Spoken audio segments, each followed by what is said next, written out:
and excited about this next panel. I want to welcome our next panel of distinguished guests. Each of them brings extensive experience and offers a valuable perspective on our panel topic, which is financial aid, race, and educational equity. We just heard directly from the students about their experiences and their needs to succeed in college and really change their lives' trajectories. We take their words seriously. We believe those closest to the problem are in the best position to solve it. And what they said was clear. We need money to pay for college, for the total cost of college. This isn't radical, it's necessary. This will help us continue our college studies and live a better life. This is what we just heard. So the students spoke and we're listening. But before I introduce our guests, let me provide a little context for this conversation. Today, we're going to talk about the Educational Equity Challenge and how financial aid can be used as a transformative tool in mitigating the effects of racial and economic disparities in our schools and in our systems of higher ed. The data is clear. According to a recent study by the PPIC, a college degree continues to offer significant wage premiums, which we all know. Yet the average earnings of a college student is almost twice that of a high school graduate. However, Latinx and Black students are less than half as likely to make it from ninth grade to a college degree as are their peers. These racial disparities also exist for many other critical metrics such as unemployment rates, labor force, participation in healthcare. And so these are all issues that we believe through educational equity, we can tackle an array of issues that plague our lowest income communities. Now, California has the largest and most generous financial aid program in the country. The state invests more than $2 billion annually in the Cal Grant program and other state financial aid and serves close to 500,000 students. The Cal Grant program, however, primarily covers the cost of tuition and offers little in the way of living expenses for things like food, shelter, and as you heard this morning, technology, all essential items to succeed in college. Students from the lowest income backgrounds are often on their own to make ends meet for their basic needs. And students living in poverty don't have access to parental subsidies to help cover these costs as many other students do. And of course, the pandemic has worsened an already dire college affordability crisis. Since COVID-19 hit, more than 70% of students reported losing some or all of their income. The students most deeply affected by this sudden and dramatic change are the students living on the financial edge. These students, largely students of color and living in poverty, are at greatest risk of dropping out of college and never returning. This is our charge for today. We can't allow this to happen. We desperately need all communities to allow their youth and their talented youth to rise and go to college. So let me start the conversation by introducing you to each of our panelists.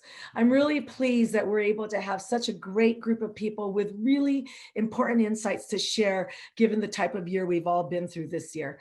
So let me start first with Stockton Mayor Michael Tubbs. In 2016, Mayor Tubbs became the first African-American in his hometown of Stockton and the youngest mayor of any major city in America. Mayor Tubbs' leadership, paired with his ambitious progressive agenda, has received national recognition. He has been recognized as Fortune's 2018 Top 40 Under 40 and received the John F. Kennedy New Frontier Award in 2019, among many other recognitions and awards. He is a fearless advocate for equity through his work like his Guaranteed Income Pilot, known as the Stockton Economic Empowerment Demonstration. Next, Dr. Frank Chung, Superintendent of Santa Rosa Junior College. Dr. Chung has been the superintendent of Santa Rosa Junior College since January 2012. Thanks to his hard work and the work of his team, in February 2019, Santa Rosa Junior College was listed in the Hispanic Outlook on Education Magazine as one of the nation's top 50 community colleges for Hispanics. Prior to joining Santa Rosa Junior College, Dr. Chung served in the Obama administration as the Deputy Assistant Secretary for Community Colleges at the U.S. Department of Education. Next, Dr. Elizabeth Gonzalez. Elizabeth joined College Futures Foundation in 2019 and serves as their Chief Program and Strategy Officer, where she works closely with the CEO to manage the development and implementation of the foundation's strategy. Prior to joining College Futures, Elizabeth was a portfolio director with the James Irvine Foundation, where she oversaw the education and workforce portfolio. A first-generation college graduate, Elizabeth earned a BA from Columbia University and a PhD in sociology from the University of California, Los Angeles, with a focus on poverty and labor market inequity. And then, of course, last but not least, we have Ryan Smith, the Chief External Officer with Partnership for LA Schools, where he is responsible for strategic and operational oversight of the partnership's development, communications, policy and advocacy, and family community engagement initiatives. That's a big portfolio. Prior to joining the partnership, he was the Executive Director of the Education Trust West and Vice President of Strategic Advocacy for the Education Trust, an education civil rights organization dedicated to closing opportunity gaps. Ryan holds a Bachelor of Arts degree in political science from UCLA and also pursuing his doctorate of education. So let me start with one question for all of our panelists. And I'd like to get this past year, in addition to the unprecedented health and economic crisis, there has been a national reckoning about how racial and economic disparities exist deep within this country. And even though Prop 16 was not ultimately enacted, we have the bimodal perspective here in California that, according to the PPIC poll, a majority of Californians still believe that racial inequity is a big problem we need to address. So with each of you brings a distinct lens on these issues. Please provide your perspective about what your key takeaways have been regarding this past year and how we can adopt some concrete equity policies that chip away at these profound disparities in education. And let me start first with Mayor Tubbs, and I guess we can popcorn it as the students did in their earlier panel after you're done, Mayor Tubbs. No, absolutely, and thank you for this panel. Hello to the 937 people, other people on here, and hello to my fellow panelists. I'm looking forward to learning so much from you all. In terms of your question, I think Vice President-elect Harris said it well when she talks about how COVID-19 in this year has really, without any eyes, has really pinpointed the fault lines in our society. And how, as I say at PolicyLink, that equity is a superior growth model. That the thing that COVID-19 has really illustrated, from the economic impacts to the disproportionate public health impacts, is that racism, white supremacy, it costs, that it's deadly, and that we're all doing worse because we haven't yet summoned the courage to really address these longstanding issues in our communities. From a policy perspective, I think there's a bevy of things that work. I think, for example, if you look at the impact of essential workers and understanding that essential workers are disproportionately people of color and disproportionately work in jobs that don't offer paid time off. When folks are told to shelter in place and don't offer a salary, but hourly wages, et cetera. So policies like a universal paid time off family leave policy makes sense. Policies like universal childcare, that's affordable, makes sense. Policies like a guaranteed income makes a lot of sense. Policies that reverse the impacts of things like redlining. And if you also look at sort of just the public outcry after the assassination of George Floyd, then it also becomes readily apparent that we have to do some deep work, not just in policing, but in the very architecture of our community, so that we have communities full of opportunity, so that everyone lives in the communities that we probably live in, communities with grocery stores, communities with good schools, communities with clean parks, communities with safe streets, communities with access to transportation and jobs. And I mean, it's daunting because the amount of work that has to be done, but I think the status quo is even more daunting, and we have a path forward and we know what to do. It's just summoning our better angels and doing the hard work and necessary work of making sure that we do it. Okay, well, thank you, Mayor Tubbs. Really important issues. So let's turn now to Dr. Frank Chung. Thank you, Marlene. It's great to be with this great distinguished panel. And from a campus perspective, it's been a rude awakening with the murder of George Floyd. It really forced our campus to take a deep look at itself in terms of what we do for students of color, people of color, and our communities of color. And particularly in the area where we only have like 2% Black students at Santa Rosa Junior College, but we weren't even doing 2% resources. And so it's really forged a conversation and a dialogue with our Black Student Union. And they've had 7 demands, and I'm proud to say that we are working very closely with them to meet their demands, which are actually quite modest. They want to see Black faculty that look like themselves. They want to see the reestablishment of Ethnic Studies Department. They want to see resources going to a Black Student Center. And they also want to see scholarships and resources to Black students. And I'm proud to say our foundation has raised over $60,000 since the summer for Black student scholarships. And much of that money came from white people. So there is, I don't want to think it's just Black for Black and Asian for Asian. It's really a multicultural awakening, I think, and a recognition that everybody is in this together. I think we're doing great things from that standpoint. But with the COVID, we've lost 20% of our students. My head count's gone down from 25,000 to 20,000. Some attributed to the fires, which has been plaguing us for the last 3-4 years. But many of our students, 70% of our students work part-time or full-time. So they had to cover their rent. They had to buy food. They had to help out their parents, and many of them are children. The average age of our students at the JC is 32 years old. You know, it's not just your high school graduate that you think comes to a community college. So I think affordability continues to be a challenge, and it's something that the Student Aid Commission, my work on TICAS, the Institute for Access and Affordability for College, we're trying to really advocate for the full costs and the real cost of college education, not just what covers books and tuition. So I'll stop with that. Thank you. Thank you. Let's turn to Ryan Smith.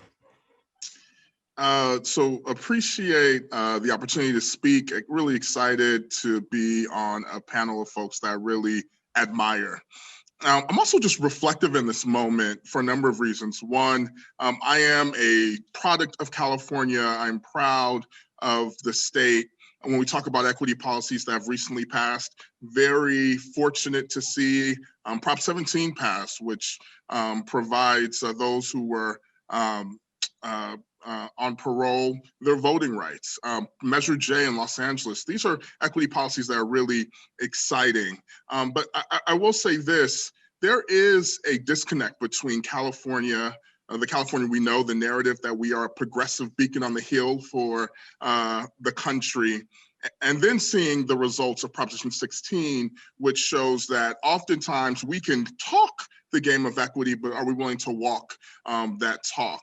I've been listening to a really great podcast, Nice White Parents, about the relationship between white parents and the education system, K-12. In California, unfortunately, I feel like sometimes we have nice white politics in the sense that even when we talk about our progressive values and talk about implicit bias, we would have to have a more unapologetic conversation about how our systems have really been designed, unfortunately, to undereducate and underinvest in students of color and low-income students. So in order to reverse that, we have to have a conversation about resource equity. How do we invest, particularly in communities that have been the most marginalized? How do we make sure that we vote with that intention? How do we make sure that we budget with that intention? Because the budget, of course, is a reflection of our values. How do we ensure that there are leaders that look like the communities that we serve, particularly in a state where over 50% of our K-12 population is Latinx, and a state that has talked about the need to address some of the challenges with Black students? So I think we have to have an unapologetic conversation about how we shift policies, particularly around resources, in order to really support the most marginalized. And we have to walk the talk of equity. Thank you so much. Next, Dr. Gonzalez.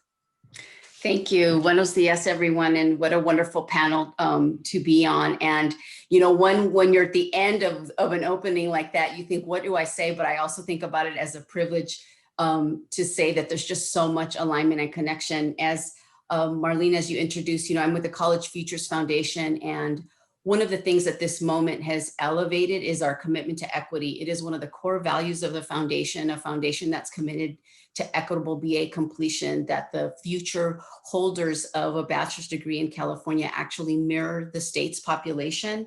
But I think at a moment like this, what it does is force us to say, what does that really mean? To Ryan's point, to Michael's point, to Frank, I mean, how do you design for that? What does it mean to just not name it as a value, but actually live into it?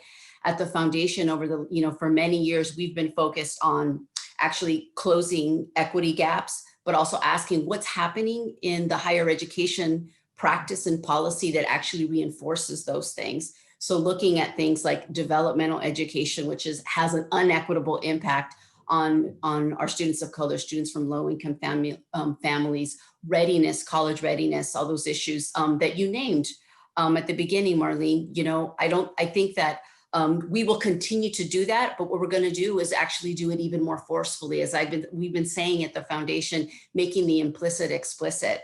What does it mean again to name equity as a goal, but actually do work differently and partner differently? And I think it's worth reiterating what you said at the beginning, Marlene, with respect to a recent report by PPIC that says, less than half of Latinx Black students are likely to get a degree, move from 9th grade to a college degree. And that same group, less than half of them are going to go to college, who finish high school. That's unconscionable. So to echo what my fellow panelists said, is we need to start to name that. We need to start to get courageous about that. We need to get uncomfortable around that we're basically putting the future of our state's economic vitality at risk right now with this moment. And so I'll just end my introduction by saying, at the foundation, that means we're going to continue to push for equitable practices and how we think about who's ready for college, how do institutions retain students, and how do we ensure their completion.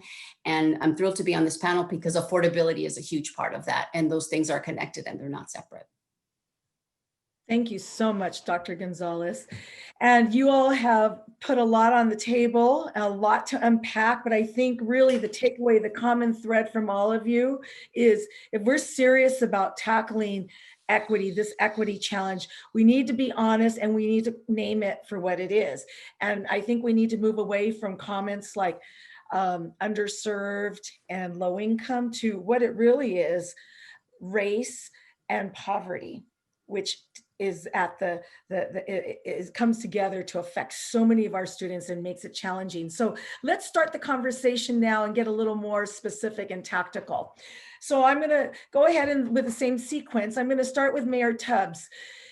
You've received national recognition for proposing bold and innovative universal income proposal. And you've been a staunch advocate of financial aid and getting students to complete their FAFSA and CADA applications. What do you believe are the most effective policies we can adopt, or these investments we can make to increase the number of low-income, first-generation students of color to attend college and graduate? Yeah, well, first I was looking in the Q&A, and let me shout out Miss Tamara Gray, my 8th grade middle school counselor, who is still a counselor or leading counselors in Stockton Unified, and it's on the chat. So good to see you. And let me also just thank CSAC for starting this conversation in such a bold way.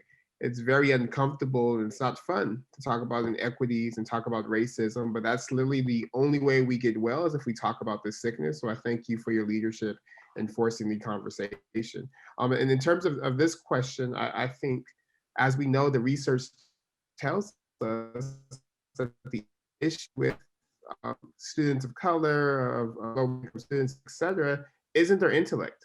It isn't their drive, it isn't their work ethic, it isn't their aptitude. It's poverty, it's systemic racism, it's going to inferior schools that are funded or are being taught by mostly subs for your 12 years of your educational career. So I think the most important equity-driven policy that we can adapt is one that allows folks to meet their basic needs, that gets rid of poverty. And that's why I'm such a staunch advocate for a guaranteed income or a basic income, just an economic floor for everyone. So I think doing so will allow kids to have the running start they need to do well in school.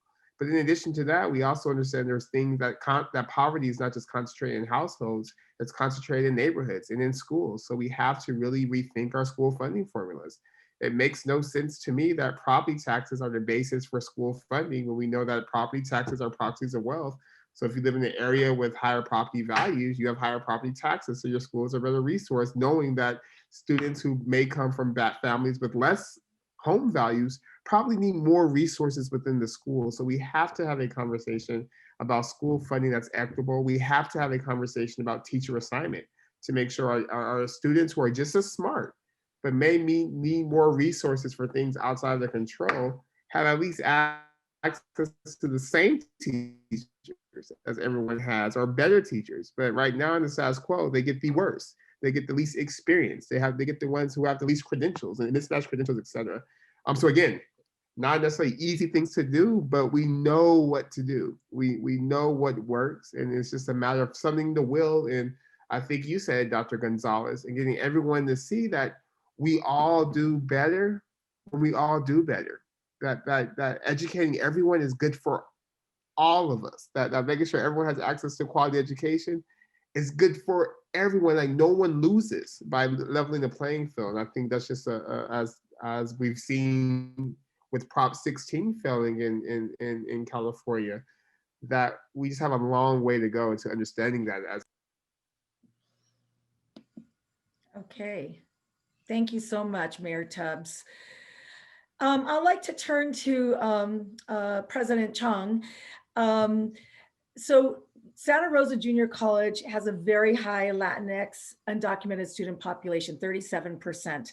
Students have already taken the critical step of enrolling in your college. And so what state policies and investments do you need to keep them on track to graduate with a degree, certificate, or transfer to a 4-year? You mentioned you've already seen a significant enrollment decline this year. Give us some insights on why they dropped out and how you bring them back so that they can continue on and enjoy that college wage premium. Thank you, Marlene, for that great question. First of all, we don't take credit for the rise. When I arrived in the JC, we were 9 years ago, we were 25% Latinx. And now today, 9 years later, we're at 35%. It's not really a function of the community. This is the demographics that are coming up. More students, brown and black students, are graduating from the K-12 system, and we want them to come to college. A couple things that I see is, one is that for the culture of the college, I made it a priority to diversify our workforce to reflect the diversity of the college and the community. Easier said than done, but I'm proud to say that in my time there, we've doubled the number of full-time tenured Latino faculty. We've doubled the number of Latino classified staff and more than tripled the number of Latino administrators. And this past year, we hired 35 full-time faculty, and 40% of those hires were BIPOC. And it's not to my credit, it's really a value that we've said to mainly white faculty to say, hey, on your way out, you've had a great career here, but you're leaving a very different college than the one you came to. And one of your best presents and gifts to the community and to your students is the hire qualified, talented, gifted BIPOC faculty and staff and administrators. And we've established also the first Dream Center in the state, serving our over 1,000 undocumented students, so they feel welcome and have the same resources and opportunities that students who have documentation. And we also went out and hustled and got a $3 million Hispanic Serving Institution grant to really focus and put those resources in. Talk is cheap, man. You know, money is where it's at in terms of giving those resources we're talking about. So for my students, I really encourage a campus climate that's really, I think, changed over the years for the better, where the people on the screen today on this panel start looking like the people that we're serving, you know, and I think that's really wonderful to see. You know, it's not something 10 years ago when I would be what I call the Asian for the occasion, you know, they would be like one of us to round it out, right? And I said, you know, I'm tired of that. You know, I want to see more people doing that. And I think, Marlene, your appointment is actually quite significant to lead the state in that. You haven't forgotten where you came from, because you and I started out with Willie Brown and back in the 90s, you know, and our careers have kind of taken a parallel track. So I would just to say to our students is that look at where we came from. You know, my parents were immigrants from China. My mother was a single mother with 5 kids with no education. And look at where we are today in one generation, right? So I try to inspire them that way by looking at our stories and say, hey, we came from where you are now. And so if we can do it, certainly you can do it. And you can probably do it better because look at all the problems we're leaving you on the way out. So yeah, thank you. Thank you so much for sharing that. And for, yes, we have really enjoyed a professional and personal friendship through all these years fighting the good fight. I do want to, before we move on to the next question, I want to dig a little bit deeper, Dr. Chung, is those students that not just you, but are leaving college around the country. How do we reach out to them? Because the research shows if they stop out, say, I'm going to take a semester off and then come back next spring or when I don't have to do online anymore, the odds are that we're going to lose them forever at a time when we need them in our 21st century workplace. What are some thoughts on how you bring them back in the system? I think part of it is to provide the financial resources that they need to subsist and to survive, and not just to give them things, but there's opportunities for work study. There's opportunities for what I'm hoping is like an infrastructure core to help rebuild our infrastructure and create jobs, particularly in the career education fields. I know that vocational programs have always been a track for minority students and people of color. But today, many of the welders that are underrepresented with people of color, those jobs pay $60, $70 an hour, you know, and not everybody's really meant to want to go to college right away. And some people have a proclivity and an interest in career education programs. So we're really trying to push and give people a choice without tracking them. And many of our folks who are lawyers and doctors, they're coming back because they want to go into culinary. So they come to our culinary program. So this whole notion that, you know, making the most money is to bring you the greatest happiness, I'm not seeing that. I'm seeing people coming back wanting to become drug counselors, really finding feed their soul, not just their pocketbooks.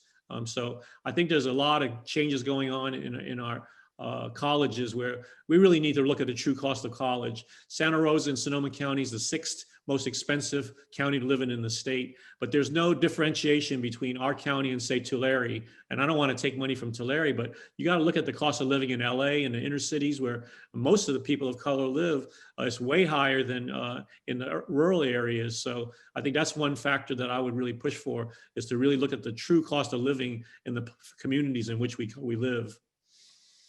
Okay, thank you so much. Okay, let me turn now to Mr. Smith. Ryan, you work with one of the largest and most complex K-12 school districts in the country.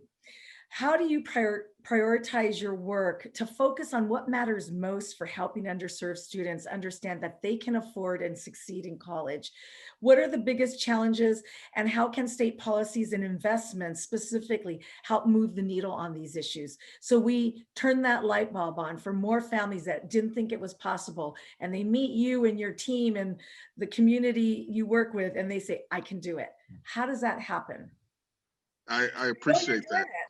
Yeah, no, I appreciate that that question. A couple things, you know, as you mentioned, I work for the Partnership for Los Angeles Schools. We support 19 LA Unified schools in Watts, Boyle Heights, in South LA, and particularly some of the highest need schools in Los Angeles. I know there's a saying, Stockton proud, because I know Mayor Tubbs is here. I like to say Watts is worth it, which is also something that is a reflection of how much passion I have for the communities that we serve.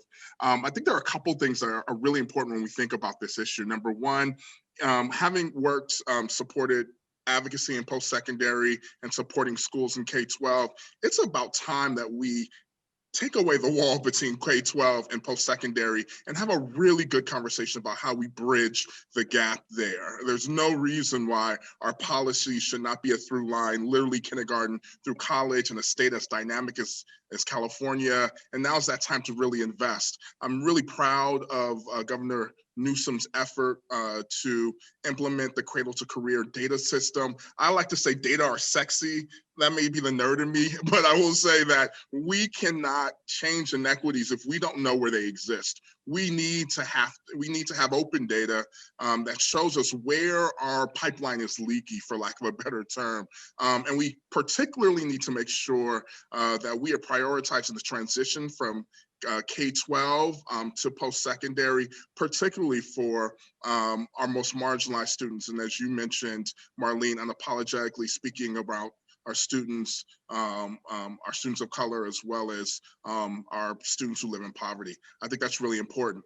The other thing that we're doing and that's really important in the partnership is really focused on shifting culture and having a college readiness culture, not waiting till high school, not even waiting till middle school, but really even starting in elementary school. We have a college compass process where we're now mailing our families information about how college ready their students are, even in the second grade, even in the third grade, so that they have the data and the information necessary to start making important decisions, particularly in communities like Boyle Heights, Watson, South LA, who have not historically always had access to the type of social capital and information necessary to start planning early.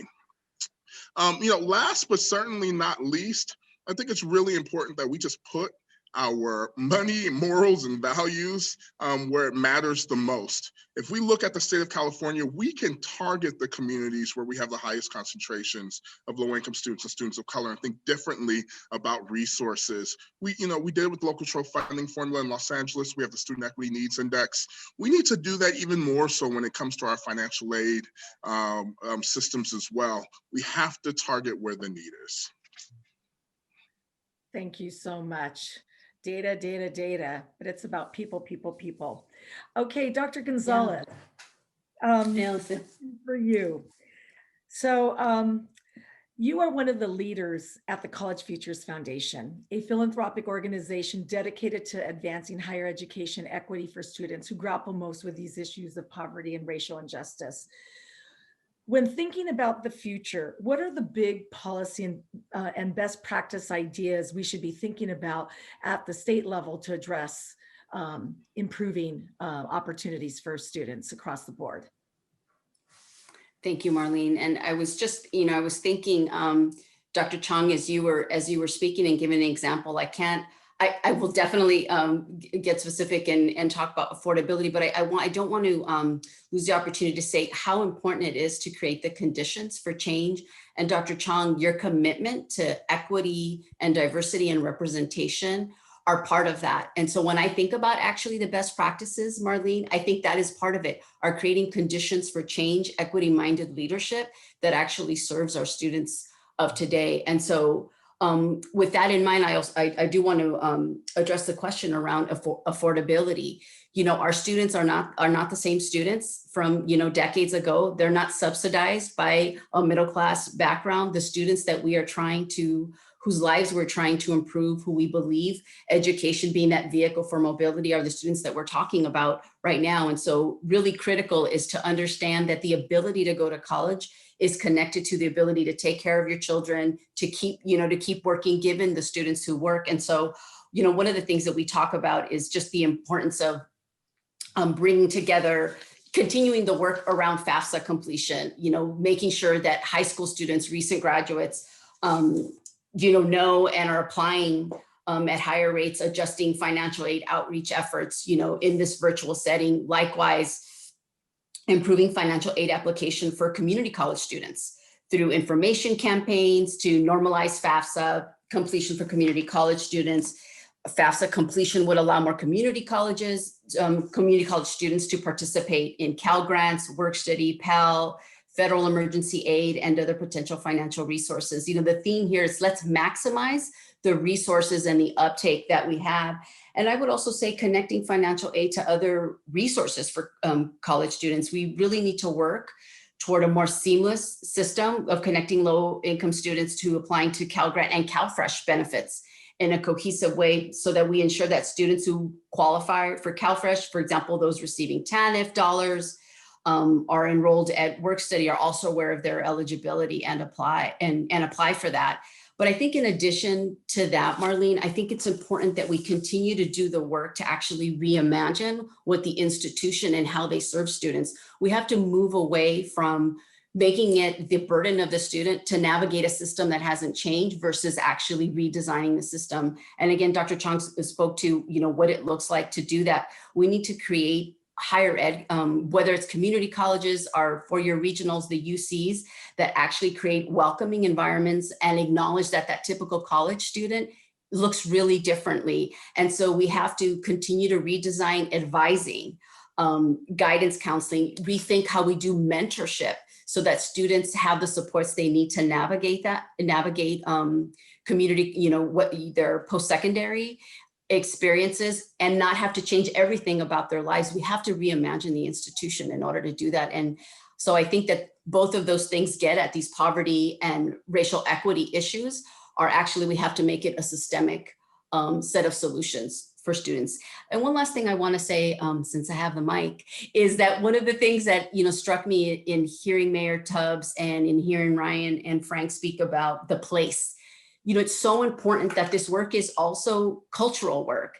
And so what I get excited about when I think about some of the work that we support at College Futures is actually the regional approaches to owning your student population and your future workforce. So the work that we see happening in Fresno with the Drive Initiative, the work with growing inland achievement in San Bernardino and Riverside, that's actually intersegmental, as Ryan was saying, intersegmental, multi-sector, having employers there and actually looking at data and say, these are our students, what is happening to them in preschool, what happens to them when they enter elementary school, middle school, high school, and the college. We all own where we lose them. And so I think that efforts in place for real regional leadership to come together to look at their data to say what are the kinds of solutions that we can create to ensure that students are making it to and through to their career are also ways in which we can actually reimagine a new higher ed system as well.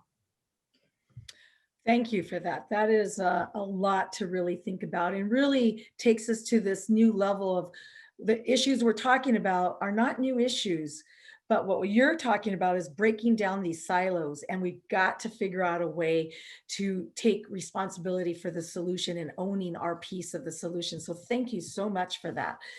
Okay, we have time for one more question for our group. And then if we have time at the end, we'll go ahead and take some questions from the audience through the Q&A. So Mayor Tubbs, how do we do a better job helping low-income students in Stockton, for example, and families complete FAFSA and CADA applications? Because the research shows when they complete their financial aid forms, they're invested in their college future and they believe, okay, I guess I do have a way to go. So what are you doing in your community to break down those barriers and make it a possibility for more students, first generation in particular? I think part of it's the work we've been doing together with you, yourself, and other members of your staff coming to Stockton and telling our students that no, college is an option for you, that no, the FAFSA exists, and no, we need you to fill out these forms. In 2018, we started the Stockton Scholars Program, which is a universal scholarship program for students in our largest school district, a school district that's 90% Title I, a school district that is 90% students of color, in a school district where the majority of the students are first generation college going and or first generation American. And what we've seen through the mixture of that scholarship program in partnership with some of the counselors in our school district and with the foundation staff going to the schools is we've seen a 10 to 15% increase in FAFSA completions. And that our young people are seeing that college is an actual option for them and that there's actually real resources for them if they choose to take that path. And so I think part of it is making the expectation clear. Not that you should complete this form, but we expect you to complete this form because we expect you to do something after high school and showing that expectation through investments either at the back end or at the front end. I know for far too many schools in our state, there's not enough counselors to help navigate through the college process, the FAFSA process. So increasing the capacity of guidance counseling departments and also the capacity of community-based organizations to help do this work, I think is a great first step. Great. And earlier we were talking about resource equity. And so in your community, you have Reinvent Stockton Foundation, and they're the ones who are responsible, or they're working with the College Scholars Program. Where would you put those resources to really move the needle and make a difference in reaching those students and parents who are still skeptical about whether this is for them? Yeah, I think in the question before us every day, I think part of it is that some of the stuff has to be within the system. That no matter what you build, the school district will still touch more students, more families, more parents than anything. So working kind of to build the capacity of the school systems and finding ways to communicate with parents that way, A. And B, I think is also the community-based organizations that for so many of our families, they're connected with community-based organizations for services or for community, et cetera, also churches, et cetera, just making everyone in the community a messenger for what's possible after high school, and making sure that's not just the job of the school system, but the school system leads, but that is a plethora and continuum of supports alongside the district that's saying the same message. And then also understand that it's going to have to take time. That for a lot of reasons, whether they're resources reasons or misinformation reasons, or just the day-to-day reality of it. It's hard to think about economic payday 4 or 5 years, 6 years down the road, when there's bills that need to be paid now, when there's children that need to be watched now, when there's siblings that need someone to take care of them now. So things also kind of being patient and getting the messaging to parents around sort of how this is a long-term investment. You may not see the impacts in 1 year or 2 years. And then also dealing with the material concerns that make it very hard for folks to think 5, 10 years down the road. Really good points. Okay, I'm going to switch it up a little. Elizabeth, let's go to you. There's a lot of national attention focused on how to make college more affordable. President-elect Biden has called for creating debt-free college for American students. What priorities should we be emphasizing when we develop more comprehensive financial aid policies at the state and federal levels? And you've kind of touched on this, but how should these efforts be coordinated to address the current unmet need that so many students are struggling with, those basic skills or basic needs that they need to cover their college costs? Yeah, no, happy to, and happy, I think it's happy to repeat myself on that front, just because we know that, I mean, it's actually one of the things we've been talking about at the foundation, and I know many of us here are excited that college affordability and student debt are poised to get the attention and the focus that they deserve at the federal level. And these are enduring, obviously complicated issues that need to be addressed. And I think in a world of, finite resources, though, I'm on your train, Ryan, on the, if there are resources, it's about where we put them. But, given the moment we're in, of finite resources, we do have to make choices. And if we agree that financial aid should be used as that tool to achieve equity, we need to make sure that the financial aid programs are designed to prioritize students with the least resources, who are often attending college with the fewest resources. And so while I think it's a dynamic conversation around free college, and I think that it's coming from, a value set where we want to make it affordable. We do also need to talk about what the trade-offs are there. And so I think it's worth emphasizing that our financial aid system is still designed around the traditional full-time residential, direct college-going student. And despite the fact that the non-traditional that we've all been talking about is actually the norm in California. And so comprehensive financial aid policies in California in particular need to go beyond the tuition and address the full cost of living, which is usually larger challenge for our students from low-income families. Without meeting those basic needs, the students are going to be are not going to be able to, their learning's disrupted, and they're not going to get to the goals that they've set out for themselves. So I would say in the short term, we need to work to help higher ed recover from the pandemic, and we're going to have to revisit emergency aid to students and their institutions. The CARES Act was helpful in the short term, but students and public colleges are still struggling with resource constraints brought on by the pandemic. And so as I was saying, in the previous question, Marlene, I think, connecting students, FAFSA completion to allow more students to participate in work study, PAL, federal emergency aid and other financial resources, ensuring students they know that they're actually eligible for other benefits like CalFresh. I just think I can't say that enough, just the connectivity of that so that it doesn't fall all on higher ed. I think we need to work differently with the resources that we do have. I think that'll be remaining critically important in the short and in the long term. Thank you so much. Okay, Ryan, our college affordability policies don't make it easy for students and families to understand how to plan for and finance the full cost of attending college. You talked about really needing to get into the elementary schools, but one of the issues is, according to research, a lot of low-income families believe that college is actually more expensive than it really is, and they don't believe that they're eligible for financial aid. So when you talk to parents, how do you get the word out that, in fact, it is affordable if you apply for financial aid and you leverage all the resources you can leverage, knowing that it's still a somewhat complicated system to navigate? How do you work with families to give them the confidence that they should pursue this path? Yeah, and I will say this.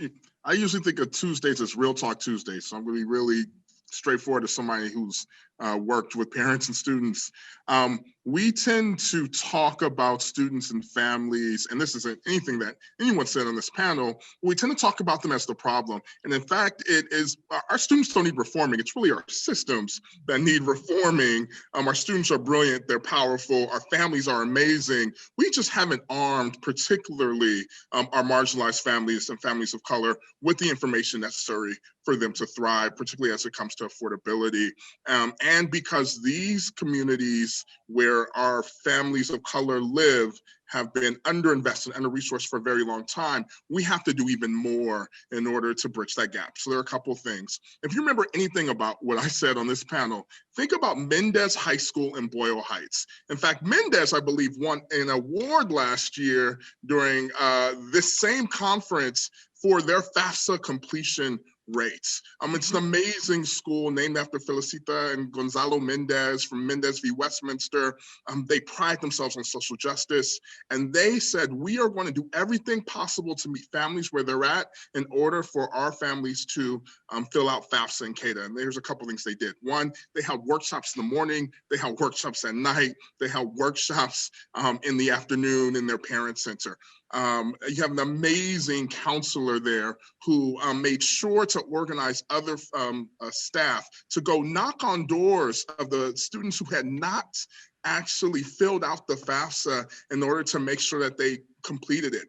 They had all their information that exist in one place. So they knew where their rates were. They were able to share that information more broadly across the school community so that they knew, hey, we should talk to this student and their family in order to make sure that this happened. But the big thing is they met our families where they're at. Mm-hmm. And the onus is on us within school systems, with our higher education systems, to make it easier for families to really understand the value proposition of aid in the state and how they can access it, particularly because we leave so much money and resources on the table. The last thing I'll say, and I'm underscoring something Elizabeth said, but I'm going to be really, she said, make the implicit explicit. And I'm going to do that in this moment. There should not be a student who's done everything right in the state of California, meaning they went through our K-12 system, got into an amazing Cal State, got into an amazing community college, got into an amazing university, and is not able to put food on their plates or to have a roof over their table in order for them to finish and complete college. That is not in the spirit of the state of California. We have a moral imperative to make sure that we don't just provide aid to students, but that we make sure that each of them have a roof over their head and can actually afford the necessary food and all the basic needs in order to actually complete college and go on. And we should be shamed in this state that happens today. So as Elizabeth said, we need to make sure all of our systems are working in the interest of making sure our students go K through college and on. And one of the ways that we do that is absolutely communicating and educating our families a lot earlier in order to help them support their students throughout their journey. Amen. Thank you so much. Okay, Dr. Chong, you've got the last question. So most higher education leaders recognize that college affordability should be based on the full cost of attendance, yet most financial aid only covers tuition and fees. What do you recommend as a college leader about how we close that affordability gap and address the basic needs? And how are students managing to piece it together on your campus? And what can we do at the state level to make it easier so that they aren't going without food when they've followed all the rules, they've shown up to class, but they can't make ends meet?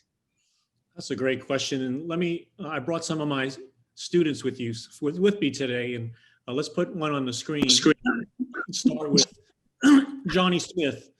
You know, Johnny spent time in prison. He was into gang violence, burglary, substance abuse. He's currently attending UC Berkeley. 22 community colleges now provide student service and support service to over 7,000 students in incarcerated prisons. And now, he belongs to the Second Chance Club.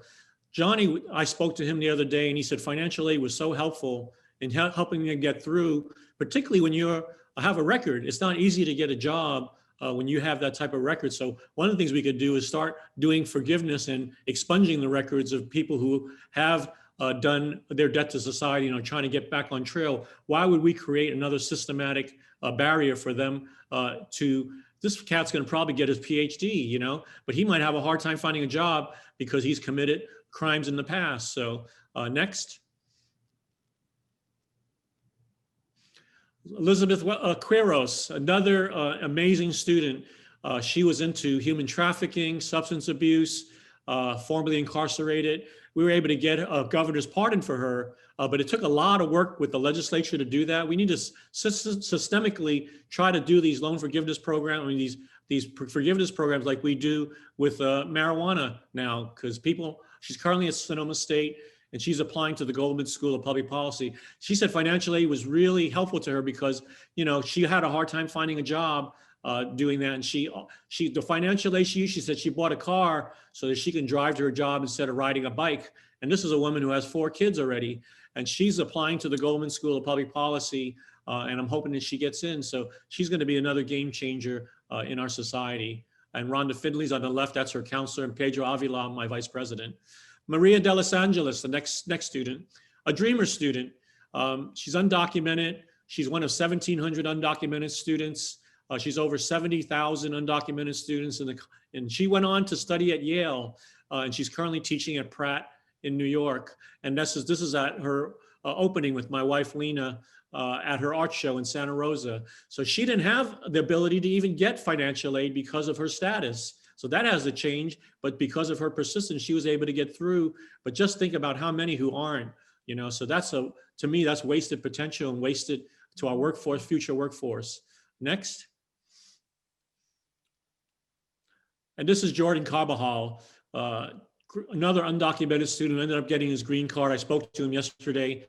We helped him get an internship with Congressman Mike Thompson. He's currently an Assembly Fellow, Marlene, so you know how difficult it is to get that. He's a graduate of UC Davis. He intends to go to law school. And he said that financial aid and the Cal grants he got and work study really helped him get through. So to answer your question, these students are amazing. They achieve in spite of us, not because of us. And if we just paved a way to make it so less difficult to do the FAFSA, I filled out the FAFSA with my daughter who's at NYU, and I could barely get through it, and I'm an educated person. So we have to really simplify things and change the system, as many of our panelists said, in order to create more Jordan Carbajals. So I hope that answers your question. And I'm just so proud of these students. And these are the students who we're working for. And they're going to change America. We're going to pass the baton to them, but there could be so many more that could come through the pipeline if we do all the things that this august panel said and recommended today. And with your good work, Marlene, we're on our way. Thank you. Thank you so much, President Chong. This was such a perfect way to round out the conversation. And again, going back to why we're here, it's the students that we're about, and it's really taking a look at how things have changed, how the world has changed over the decades since many of our systems have been designed. And so we're really taking stock. The blessing and the curse of this year is the curse is clear, but the blessing is we're stepping back and we're rethinking how are we serving the majority of students in our state. And I think you all have posed incredible, you've made really important points and have posed critical questions. I just want to summarize a few of the key takeaways. One is we need to simplify this system, and I'm all for that. Sign me up. That's what we're about. Simplify financial aid and make it easy for students and families to apply, to plan. And they should start thinking and planning early in elementary school. They shouldn't have to have, the only way you can succeed in financial aid is if you have a counselor sitting next to you helping you do it. We need to teach them to fish, not to fish for them. Another point that was made so beautifully and eloquently, the system needs adapting, reforming. The students are brilliant and the families are amazing. We need to remember that. That needs to be part of our narrative. We're here to serve and to meet the students and families where they are. And that's a critical factor in how we think about policies and investments. And then another issue is, let's make the implicit explicit. And these comments, you just speak truth, that it's time to talk about the reality of what we're dealing with. And with leaders like you and with students who are so amazing, together we're going to be explicit about the need to address educational equity gaps and to eliminate them.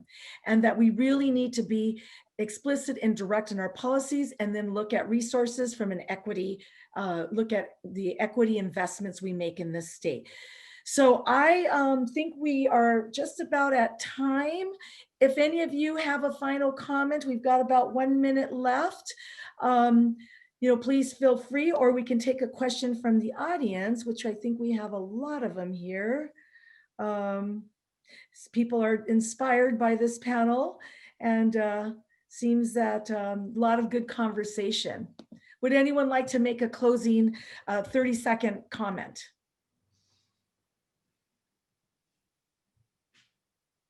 Okay, have we said it all? Well, I want to take this moment to thank you all so much for making the time. I know your schedules are very busy, but thank you for joining in this conversation. It will continue beyond today, and we will together work to make this a more equitable opportunity, make more equitable opportunities for students pursuing college in whatever form they choose. There's not one size fits all. There are many, many options, but our economy and our workforce need every student to be a vibrant part of making this state great. So thank you very much.